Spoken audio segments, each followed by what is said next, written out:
आज के सनम जावेद को कम डिस्चार्ज कर दिया गया है। जावेद को रिहा कर दिया गया है। इमरान की अदालत में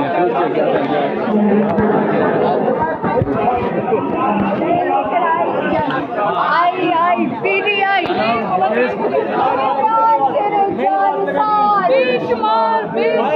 इमरान तेरे 4 साल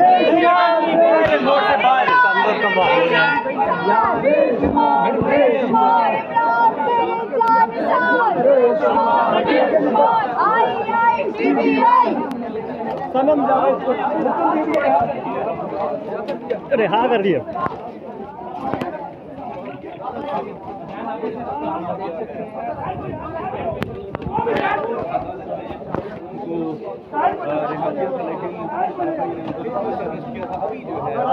वो आ रही है बाहर। यहाँ पे खड़े हो जाए, रास्ता देते रास्ता। आप आ जाओ आ जाओ। मैडम क्या कह रही है?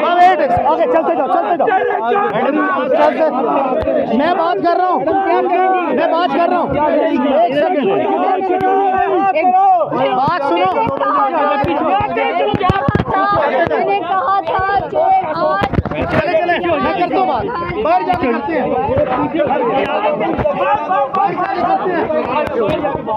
बाहर जाके करते हैं। बेटा आओ बाहर जाके कर दिया गया है।